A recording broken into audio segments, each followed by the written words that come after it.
This is awesome. This is Terrence Popp coming to you from the Lair. I love saying that. I'm a goddamn evil genius. I need to have a lair. I had a couple of women who are very upset at my material. Basically send me nasty grams and some other various forms of hate mail, which, by the way, if you see this, please keep sending it because it warms my black dead heart. I really love it. But I got a couple of guys out there who are up against it. They're getting divorced. The lawyer for the soon-to-be ex-wife made him pull the silver bullet, the abuse bullet thing, and some guys lost all their shit and they're living on the street. And it happened to me. And I hope that some of my videos that I've made earlier reach you and help you pull you out of your nosedive, because I've been there. Okay, I have stood on the edge and looked into oblivion, and I was cool with it until a former commander of mine shot himself in the head, and he took the bullet that was meant for me. So I've changed my philosophy. I had to redo my programming, and I wrote about it in a book I put out there called The Warrior's Way and the Soldier's Soul. It's on Kindle. It's only like 145 pages. I originally had it was almost 400 pages, and I realized I wasn't writing the book for academia. They can kiss my ass, because most of those guys just sit back and talk shit or judge you from outside, somewhere that's safe while you're in the box. So I wrote it for the regular guys out there, the Joes. I dummied it down to maybe a 10th or 11th grade education, and I've got a lot of good feedback on it. Some people are upset because I missed I had bad editing. I was poor. I don't really care anymore. But if you're such a one-dimensional thinker that when you read something that has bad punctuation or spelled wrong is not of any use because it's spelled wrong, you are an outside. You're a one-dimensional thinker. And in today's day and age, any man needs to think in 3 and 4 dimensions, because it's brutal out there, and dudes are getting mauled out there in divorce court, mauled. And I try to put a little light of hope at the end of that tunnel for you guys, because I've been there.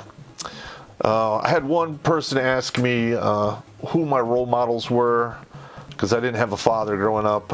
He left when I was like 4. He was a dickhead anyway. Alcoholic, usual bullshit. He's from New York. He died about 8 years ago. I think he fell down and broke his hip and threw a clot, and boom, that was it for him. But I talked to him like 3 times from between 4 and 21. I basically quit talking to him at 21 because I didn't need him. So back to my role models. There's a little wrinkled old man who I call Sensei, and he lives in Seattle now. And he was the father to 2 of some of my best friends, Chuck and Eric Herman. And he took some time out of his life to look down the rifle sights of my life and see that I was going nowhere good. And he just gave me a little adjustment, 2 degrees. Wasn't much at the time, but after 20 years, it was a monumental change. And I thank that guy every day.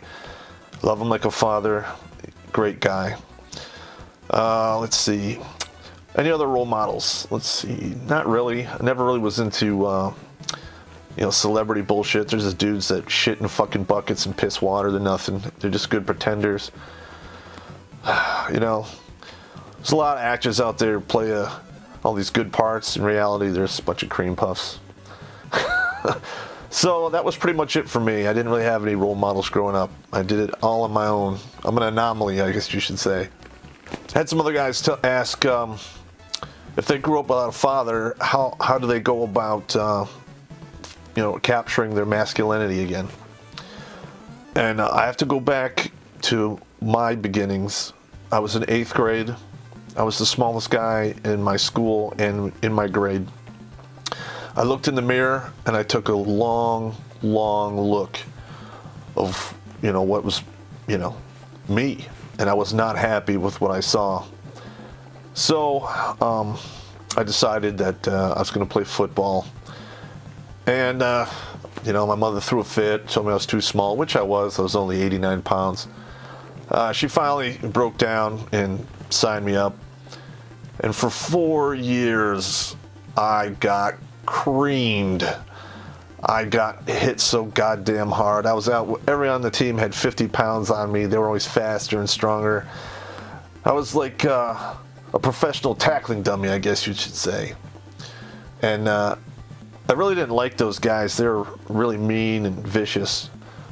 But I took something with me when I graduated high school that has carried me through to this very day. Is no quitting. Don't you quit. Yeah, I was outweighed by 50 pounds. And I'd come home with black and orange, green fucking bruises, cracked ribs, torn muscles. But I always came back. It couldn't stop me. And I carried that drive with me into the Army. And it pushed me to superhuman lengths. I mean, by the time my 5th year in the service, I was only in a Green Beret.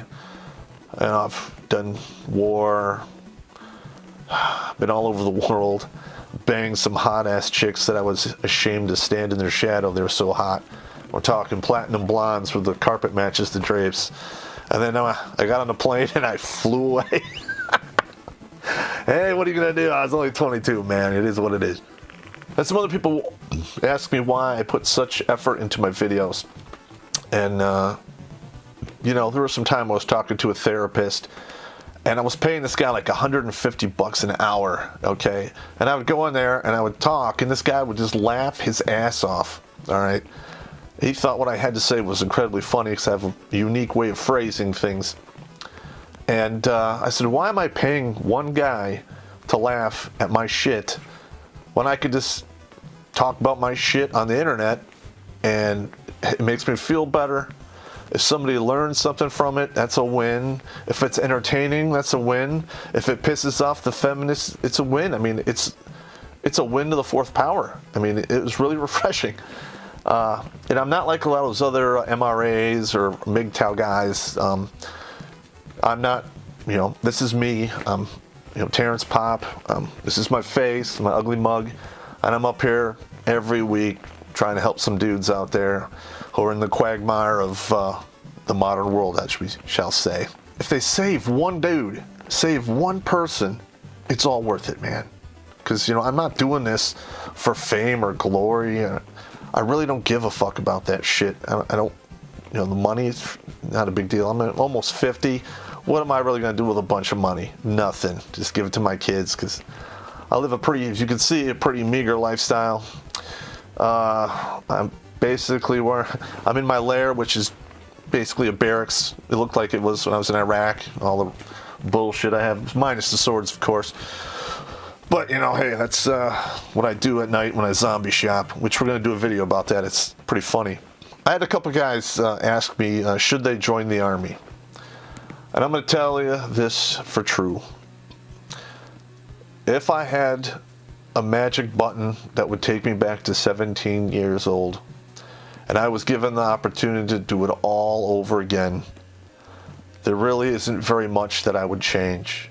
Okay, I don't live with regrets. I give maximum effort. If you fail, you fail. It is what it is. Get up and drive on. But I really wouldn't change anything. I'm content with my life. I'm doing pretty good. I had one guy tell me that, I make these videos because I don't give a fuck. Well, actually, I do give a fuck about these videos, and I make them to help people. And all my naysayers can go kiss my fucking ass. Edit that out. So I'm going to leave this off with a poem for you that I wrote a long time ago. And I have no fear of death nor pain. And for this world I hold nothing but the deepest of disdain. My only earthly fear is that which I may come to be upon my time in the infantry. For in the uncharted darkness of my future, a monster lies in wait for me, armed with his slew of wounds and misery.